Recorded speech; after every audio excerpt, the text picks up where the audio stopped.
Hello बच्चों, कैसे हैं आप लोग। आशा करता हूं सभी लोग ठीक और स्वस्थ होंगे। तो आइए आज हम लोग त्रिकोणमिति के कुछ अनुप्रयोग का अध्ययन करते हैं। तो इसमें 4 टर्म आते हैं जो हम लोग को आना चाहिए। पहला होता है उन्नयन कोण, दूसरा क्षैतिज, तीसरा अवनमन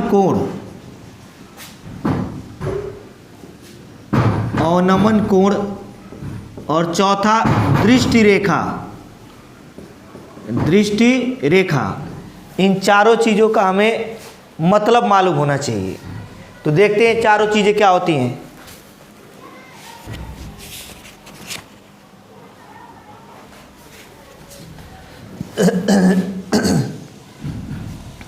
चारों चीज़ क्या होती हैं। अगर हम लोग यहाँ क्षैतिज पे खड़ा होकर ऊपर की ओर देखें, यहाँ पे खड़ा होकर अगर ऊपर की ओर देखें तो जिधर आँख हमें जिस साइड में देखेगी उसे दृष्टि रेखा बोलेंगे। जैसे ये मान लेते हैं ज़मीन है और यहाँ पे एक टावर खड़ा है ऐसे, तो इसे बोलेंगे क्षैतिज रेखा। इसे बोलेंगे इसको क्षैतिज रेखा बोलते हैं। कौन सी रेखा बोलते हैं? क्षैतिज रेखा। क्षैतिज रेखा का मतलब जो जमीन के समानांतर रहेगी उसे क्या बोलेंगे? क्षैतिज रेखा। और यहाँ से हम ऊपर की ओर आंख ऐसे किए होंगे तो ये दृष्टि रेखा है। जिस दिशा में देखेंगे उसे क्या बोलेंगे? दृष्टि रेखा। दृष्टि रेखा। और ये क्षैतिज से जो कोण बनाएगी दृष्टि रेखा उसे बोलते हैं उन्नयन कोण। उन्नयन कोण। कौन सा कोण बोलेंगे? उन्नयन कोण। क्षैतिज से दृष्टि रेखा जो कोण बनाएगी उसे उन्नयन कोण बोलते हैं। और ये कौन सी रेखा है? क्षैतिज रेखा। क्षैतिज रेखा। अब क्या करते हैं, ये जूम कर लेते हैं। क्षैतिज रेखा जमीन है और यहाँ पे कोई टावर है। क्या है? टावर। और इसके शीर्ष पर कोई बैठ गया हो यहाँ पे। अभी हम लोग यहाँ से देख रहे हैं। अब यहाँ से देखेंगे तो ये दृष्टि रेखा होगी। कौन सी रेखा होगी? दृष्टि रेखा। दृष्टि रेखा। और इसके ये क्षैतिज है, इसके समानांतर कोई भी रेखा खींचेंगे तो वो भी क्षैतिज होगा। अगर यह क्षैतिज है तो इसके समानांतर जो भी रेखा खींचेंगे वो भी क्या होगी? क्षैतिज होगी। क्या होगी? क्षैतिज। तो अब यहाँ पे आँख किधर होगी? नीचे की ओर। यहाँ पे आँख किधर होगी? ऊपर की ओर। ऐसे दृष्टि रेखा यहाँ पर ऐसे नीचे की ओर हम लोग देखेंगे। तो नीचे की ओर देखते समय क्षैतिज से जो कोण बनेगा उसे अवनमन कोण बोलेंगे। अवनमन कोण। क्या बोलेंगे? अवनमन कोण। तो उन्नयन कोण और अवनमन कोण का मतलब जब हम लोग ऊपर की ओर देखेंगे तो क्षैतिज से जो दृष्टि रेखा कोण बनाएगी उसे उन्नयन कोण, और जब नीचे की ओर देखेंगे तो क्षैतिज से जो कोण बनेगा उसे अवनमन कोण। क्या बोलेंगे? उन्नयन का मतलब ऊपर की ओर, अवनमन का मतलब नीचे की ओर। क्या हो जाएगा? नीचे की ओर। तो यहाँ पे अगर ध्यान से देखा जाए, अगर यहाँ से कोई व्यक्ति देखेगा तो इसे उन्नयन कोण बोलेंगे। क्या बोलेंगे? उन्नयन कोण। तो अवनमन कोण और उन्नयन कोण का मान आपस में क्या होगा? बराबर होगा। क्या होगा? आपस में बराबर होगा। अब हम लोग इन्हीं 4 टर्म जो है उन्नयन कोण, अवनमन कोण, दृष्टि रेखा और क्षैतिज रेखा के आधार पर प्रश्नावली को हल करना सीखते हैं। कौन सी प्रश्नावली? प्रश्नावली 9.1 का पहला प्रश्न देखते हैं हम लोग। प्रश्नावली 9.1।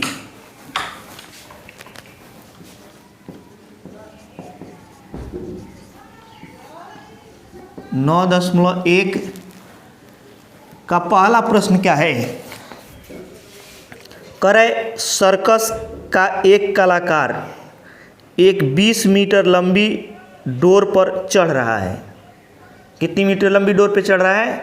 20 मीटर लंबी डोर पे चढ़ रहा है, जो अच्छी तरह से तनी हुई है और भूमि पर सीधे खड़े खंभे के शिखर से बंधा हुआ है। यदि भूमि स्तर के साथ डोर द्वारा बनाया गया कोण 30 अंश का हो तो खंभे की ऊंचाई ज्ञात कीजिए। आप लोग इन सभी प्रश्नों को हल करते समय बुक अपने पास रखिएगा ताकि क्वेश्चन आप लोग अपने आप से भी पढ़ सकें। त्रिकोणमिति के अनुप्रयोग में सबसे अच्छी बात है कि अगर आप लोग क्वेश्चन समझ रहे हैं तो 70% हल हो जाएगा। तो सबसे पहला काम क्या करेंगे, आप लोग क्वेश्चन को कई बार पढ़ेंगे। जितनी बार पढ़ेंगे उतना ज़्यादा समझ में आएगा, जितना ज़्यादा समझ में आएगा उतना ये क्वेश्चन आसान होता जाएगा। इसमें बच्चे अधिकतर गलती क्या करते हैं, एक बार क्वेश्चन पढ़ते हैं सोल्यूशन शुरू कर देते हैं। एक बार क्वेश्चन करके सोल्यूशन तभी हो पाएगा जब आप लोग 2-3 बार रिवाइज कर लेंगे। जब पहली बार पढ़िएगा तो कम से कम 1-2 बार जरूर पढ़िएगा।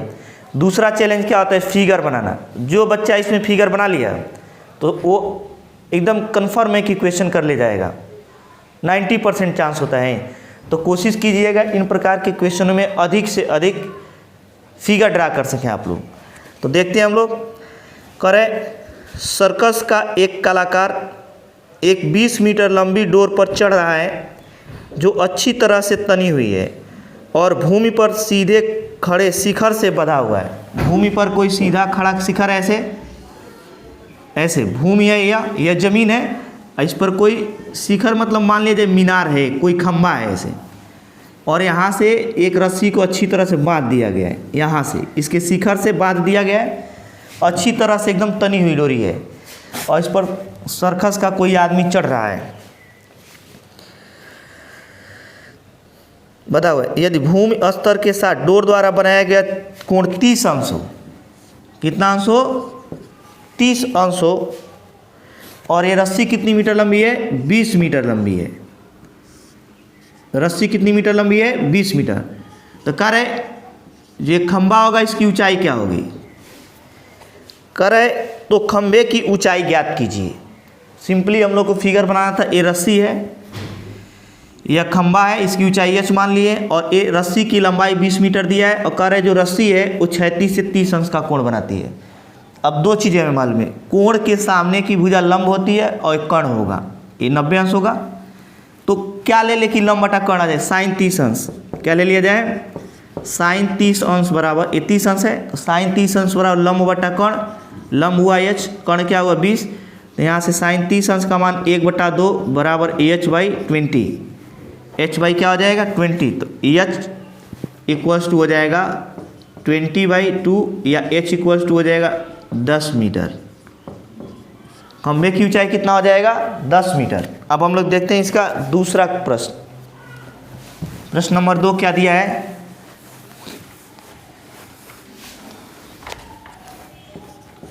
प्रश्न नंबर 2 में दिया है, आंधी आने से एक पेड़ टूट जाता है। कोई पेड़ है, आंधी आने से टूट जाता है और टूटा हुआ भाग इस तरह मुड़ जाता है कि पेड़ का शिखर जमीन को छूने लगता है और इसके साथ 30 अंश का कोण बनाता है। कितने अंश का कोण बनाता है, 30 अंश का। यहाँ पे कोई पेड़ है, बहुत बड़ा पेड़ होगा। ये क्या हुआ, आंधी आया टूट गया। पेड़ आंधी आने की वजह से क्या हो गया, टूट गया कहीं से। तो टूटेगा तो क्या होगा, यहाँ से गिर जाए। ये ज्यूम कर लेते हैं, यहाँ से टूटा, यहाँ से, और जब टूटा तो ये वाला ऊपर वाला पोर्शन नीचे ऐसे आकर लग गया, ऐसे।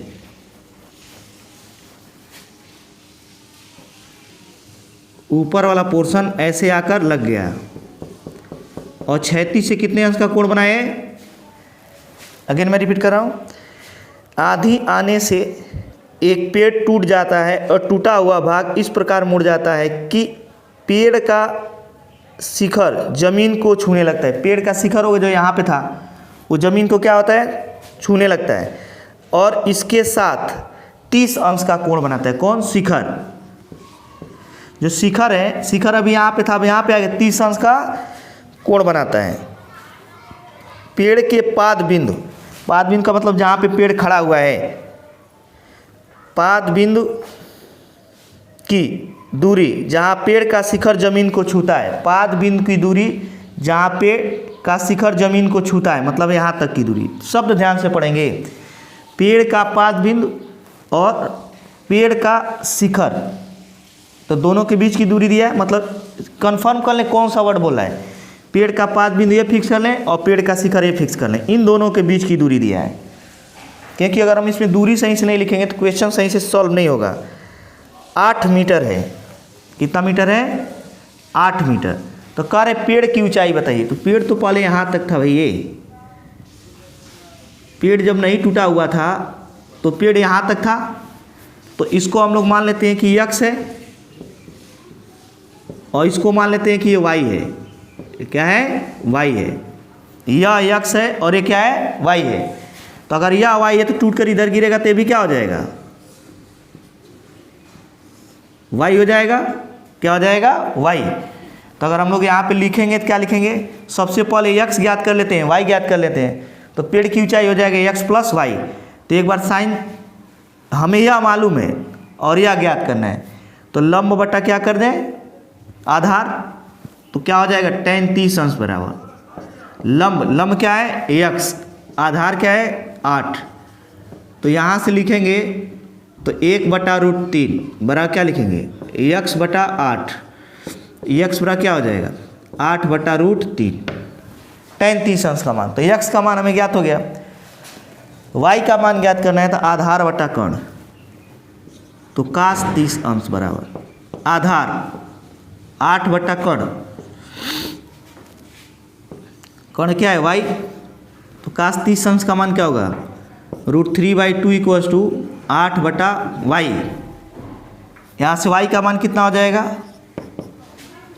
16। y को इधर कर लेते हैं और 2 उधर हो तो 8 × 2 और √3 नीचे चला जाएगा। अगेन मैं रिपीट कर रहा हूँ, cos 30 अंश बराबर होगा आधार बटा कर्ण। तो आधार क्या हुआ? 8, कर्ण क्या हुआ? y। और यहाँ से cos 30 अंश का मान √3/2 रख देंगे, y को इधर कर देंगे, 2 को इधर और 3 को इधर, तो 16 बटा कितना हो जाएगा? √3। 16 बटा कितना हो जाएगा? √3। तो कह दे पेड़ की ऊंचाई कितनी होगी? पेड़ की ऊंचाई बराबर हो जाएगा x प्लस y। हमें x मालूम हो गया, y मालूम हो गया, लेकिन एग्जाम में हम लोग कभी भी ऐसे घेरेंगे नहीं तो हम लोग को नंबर नहीं मिलता है। पेड़ की ऊंचाई कितना हो जाएगा ऐसा कभी भी नहीं लिखते हैं, ऐसे घेर कर केवल सूत्र लिखा जाता है, आंसर नहीं। अब कहा पेड़ की ऊंचाई क्या हो जाएगी? पेड़ की ऊंचाई हो जाएगा x प्लस y। और x की वैल्यू कितना ऑब्टेंड हुआ? 8/√3। 8 बटा कितना है? √3। और y की वैल्यू कितना प्राप्त हुआ है? 16/√3। 16/√3। तो 8 और 16 को जोड़ दिया जाए, क्योंकि दोनों में एलसीएम क्या है? √3 है। तो √3 एलसीएम ले लेंगे तो यहाँ से बढ़ जाएगा 8 + 16 और कितना हो जाएगा? 24/√3। 24 को क्या लिखेंगे? 8 × 3/√3 और 3 को क्या लिखेंगे?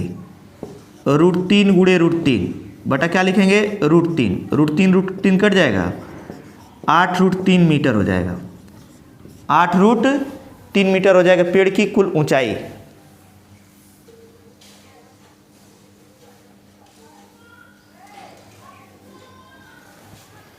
अब देखते हैं हम लोग नेक्स्ट क्वेश्चन। नेक्स्ट क्वेश्चन क्या होगा? Question number 3। क्वेश्चन नंबर 3 यह क्या है? एक ठेकेदार बच्चे को खेलने के लिए एक पार्क में 2 फिसलन पट्टी लगाना चाहता है। 5 वर्ष से कम उम्र के बच्चों के लिए यह एक ऐसी फिसलन पट्टी लगाना चाहती है जिसका शिखर 1.5 मीटर की ऊंचाई पर। ऊपर जो 2 लाइन दिया है उससे हमें कोई मतलब नहीं कि 5 वर्ष का बच्चा है कि 10 वर्ष का। ऊपर अभी जो 2 लाइन हम पढ़े, एक ठेकेदार बच्चे को खेलने के लिए एक पार्क में 2 फिसलन पट्टी लगाने चाहती है, इसका इस प्रश्न से कोई मतलब नहीं भी देता तो क्वेश्चन बन सकता है। 5 वर्ष से कम उम्र के बच्चों के लिए वो एक ऐसी फिसलन पट्टी लगाना चाहती है जिसका शिखर 1.5 मीटर की ऊंचाई पर है। मतलब फिसलन पट्टी का मतलब बता रहा हूँ क्या होता है? जिस पर बच्चे सरकते हैं, ऐसे पार्क में आप लोग देखेंगे ऐसे बच्चे इस पर सरक सकते हैं। तो इसकी ऊंचाई दिया 1.5 मीटर। 1.5 मीटर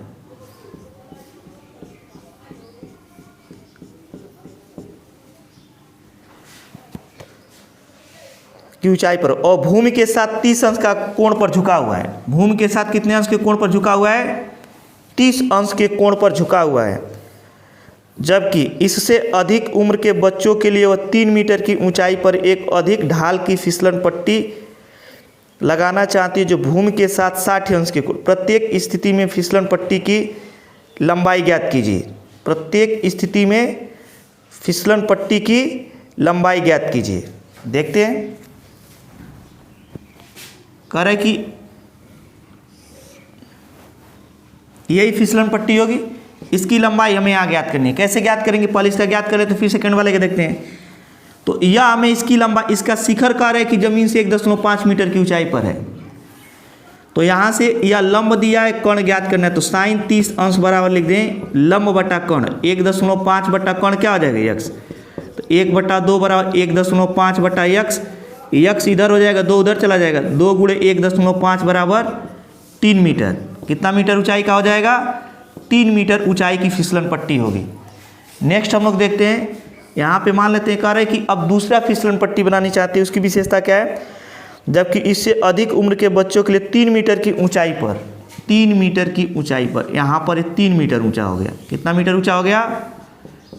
3 मीटर की ऊंचाई पर 60 अंश के कोण पर झुका हुआ फिसलन पट्टी लगाना चाहती है। 3 मीटर हो गया, एम का मतलब मीटर। तो यहाँ पे फिर हमें फिसलन पट्टी की लंबाई ज्ञात करना है। वाई मान लेते हैं। तो यहाँ पे क्या लिखेंगे? लंब बटा कर्ण अभी लिखेंगे, लेकिन साइन 60 अंश हो जाएगा।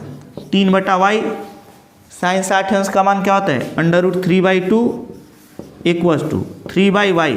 वाई को इधर कर लेते हैं, तो वाई बराबर 2 3 6, या ऐसे लिख सकते हैं 2 गुणे 3 और √3 नीचे आ जाएगा। ये क्या हो जाएगा? वाई यहाँ पे आ जाएगा 2 गुणे 3, तो 2√3 बटा √3, √3 कट जाएगा, 2√3 हो जाएगा। 2√3 मीटर यहाँ पे होगा, यहाँ पे 3 मीटर होगा।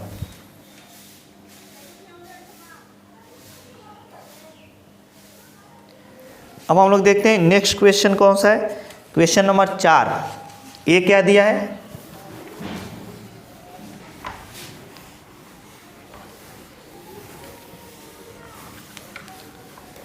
क्वेश्चन नंबर 4 क्या दिया है?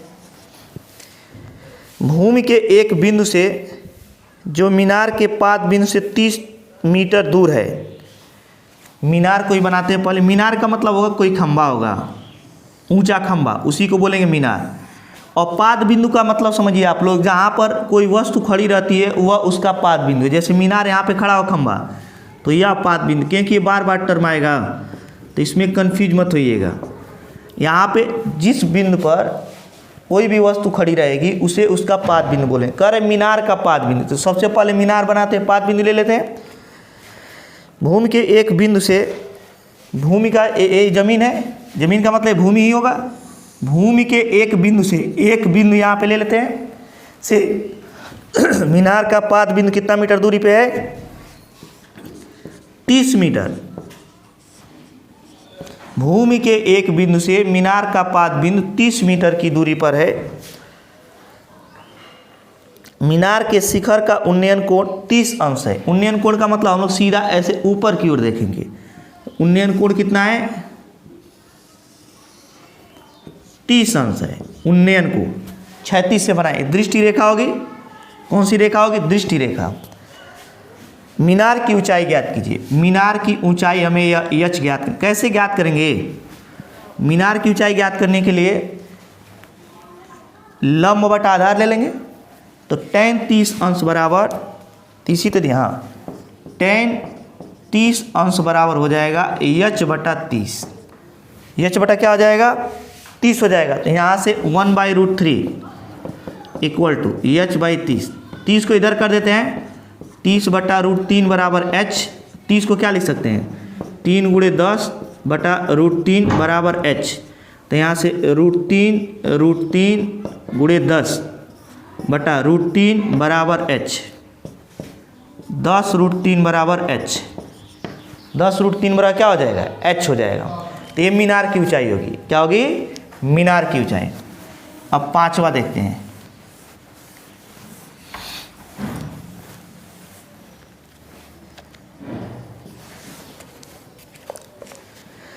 पांचवा, भूमि से 60 मीटर की ऊंचाई पर एक पतंग उड़ रही है। पतंग में लगी डोरी को अस्थायी रूप से भूमि के एक बिंदु से बांध दिया जाता है। भूमि के साथ डोरी का झुकाव 60 अंश है। यह मानकर कि डोरी में कोई ढील नहीं है, डोरी की लंबाई ज्ञात कीजिए। पतंग आप लोग सभी लोग उड़ाए होंगे। तो कह रहा है कि ये ज़मीन है, ज़मीन के किसी बिंदु से डोरी को बांध दिया गया, तो जो पतंग की डोरी है वो 36 से 60 अंश का कोण बनाती है। कितने अंश का? 60 अंश का। और कह रहे भूमि से 60 मीटर की ऊंचाई पर, ये भूमि है, इससे 60 मीटर की ऊंचाई पर उड़ रहा है। ऊंचाई का मतलब सीधा लिया जाएगा, ये डोरी की लंबाई नहीं दिया है। पतंग 60 मीटर की ऊंचाई पर है। कितने मीटर की ऊंचाई पर है? पतंग जो यहाँ पे है वो भूमि से कितनी मीटर ऊंचाई पर है? 60 मीटर। कितने मीटर ऊंचाई पे है? 60 मीटर। और ये डोरी होगी। कह रहे जो डोरी है वो 36 से कितने अंश का कोण बना रही है? 60 अंश का। 36 से कितने अंश का कोण बना रही है? 60 अंश का। यह मानकर कि डोरी में कोई ढील नहीं, डोरी की लंबाई ज्ञात कीजिए। कैसे इसकी लंबाई ज्ञात करेंगे? यक्स मान लेते हैं। तो क्या लिखेंगे यहाँ पे? 60 अंश, साइन 60 अंश बराबर लंब बटा कर्ण। साइन 60 अंश बराबर लंब क्या हो जाएगा? 60 बटा कर्ण क्या होगा? यक्स। और साइन 60 अंश क्या हो जाएगा? √3/2। 60 बटा यक्स। यहाँ से यक्स चाहें तो हम लोग इधर कर लेंगे और 2 का गुणा हो जाएगा। 60 × 2 बटा √3, 6 दूना 12, 120 बटा √3। इसे लिखेंगे 3 × 4 बटा √3। तो इसे क्या लिखेंगे? √3 × 40 बटा √3। √3 और √3 कट जाए, क्या बचेगा? 40 √3 मीटर। 40 √3 मीटर हो जाएगा। अब देखते हैं हम लोग नेक्स्ट।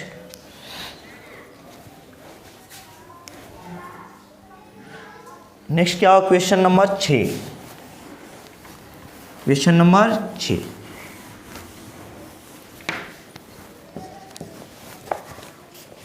क्या है?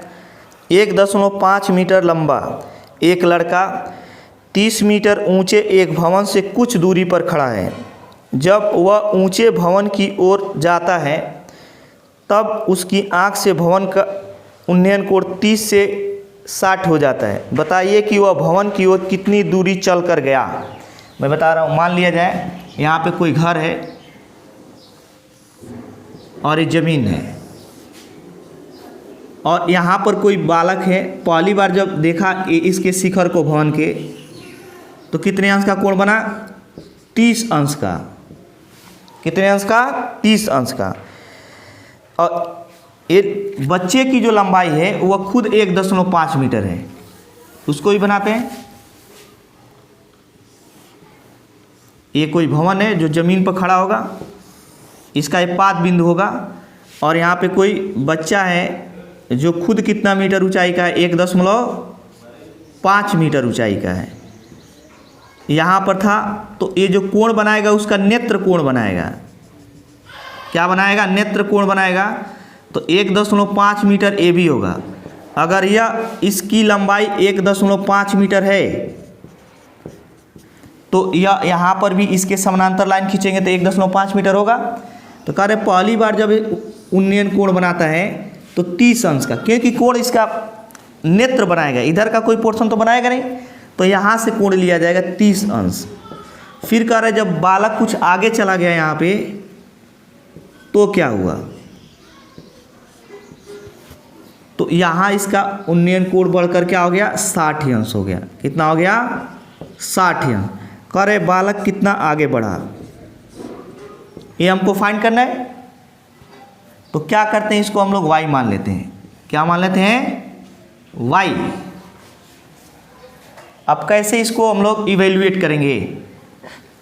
तो एक बार ले लेते हैं हम लोग। अगर यह x है तो ये भी x होगा। क्या होगा? x होगा। एक बार मैं अगेन रिपीट कर रहा हूँ क्वेश्चन को। कह रहा है कि 1.5 मीटर लंबा एक लड़का 30 मीटर ऊंचे एक भवन से कुछ दूरी पर खड़ा है। ये पूरा 30 मीटर ऊंचा भवन दिया था, तो ये पूरा 30 मीटर है, तो यह 1.5 मीटर घटा देंगे तो 28.5 मीटर बच जाएगा। कितना बच जाएगा? 28.5 मीटर बच जाएगा। इसको हम लोग y भी ले लेते हैं। क्या ले लेते हैं? y। तो यहाँ से अगर देखा जाए तो एक बार लंब बटा आधार और दूसरी बार भी लंब बटा आधार लिख देते हैं। तो एक बार 30 अंश लेते हैं। tan 30 अंश बराबर लंब कितना है? 28.5 बटा आधार कितना है? x plus y, x plus y. tan 30 अंश बराबर लिखेंगे तो लंब बटा आधार, लंब यही होगा 28.5, आधार क्या होगा? x plus y, 1/√3, 1/√3 equals to 28.5 बटा x प्लस वाई। तो यहाँ से x प्लस वाई बराबर क्या लिखेंगे? x प्लस वाई बराबर 28.5/√3, समीकरण नंबर 1। 28.5/√3 समीकरण नंबर क्या होगा? 1। एक बार 60 अंश लिखते हैं। tan 60 अंश बराबर लिखेंगे लंब बटा आधार। लंब कितना हुआ? 28.5 बटा आधार कितना हुआ? y। tan 60 अंश का मान क्या होगा? √3 बराबर 28.5 बटा y, y बराबर 28.5 बटा √3, क्या हो जाएगा? √3। तो हमें क्या ज्ञात करना है? हमें ज्ञात करना है x। x कैसे ज्ञात करेंगे? समीकरण 2 से 1 में मान रख दें। समीकरण 2 से y का मान समीकरण 1 में रखने पर, समीकरण 1 में रखने पर, 1 में रखेंगे तो क्या हो जाएगा? x और प्लस वाई 28.5 बटा √3 बराबर 28.5 √3। तो यहाँ से किसकी वैल्यू फाइंड कर लेंगे हम लोग? x की वैल्यू फाइंड कर। सबसे पहले यहाँ पे 2 कंडीशन दिया था। यहाँ पर हम लोग को ये ध्यान देना पड़ेगा कि जो उन्नयन कोण बनेगा वह 1.5, क्योंकि नेत्र उन्नयन कोण बनाएगी तो जमीन से 1.5 मीटर ऊंचाई से लेंगे। तो एक बार tan 30 अंश ले लेंगे, तो अगर ये 28.5 है तो ये भी 28.5 हो जाएगा, ये भी तो 28.5 होगा, ये भी 1.5 होगा। इसको हटा सकते हैं हम लोग, ये भवन है कोई। तो एक बार पूरा यह अपान पूरा, अगर यह x है तो ये भी x होगा, अगर यह y है तो ये भी y होगा। तो लंब बटा आधार x प्लस वाई। तो यहाँ से हम लोग x का मान ज्ञात करते हैं। x बराबर क्या ज्ञात करेंगे?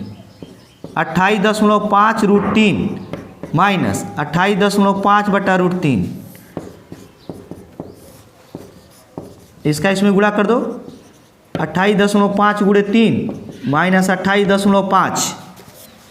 अब इसका गुणा उड़ा कर लेते हैं, देखते हैं कितना प्राप्त होता है।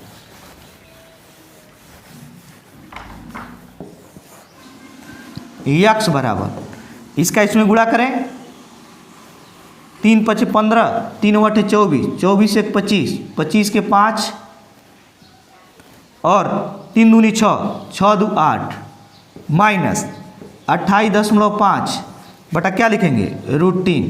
तो यहाँ से x बराबर जाएगा 5 में से 5 घटा 0 और ये बचेगा कितना? 15 में से 8 7 और फिर बच जाएगा यहाँ पे 7 में से 2 5, 57 बटा √3। तो x बराबर क्या हो जाएगा? 57 बटा √3 मीटर, √3 मीटर, 57 बटा √3 मीटर। अब हम लोग नेक्स्ट वीडियो में आगे के प्रश्नों का हल देखेंगे।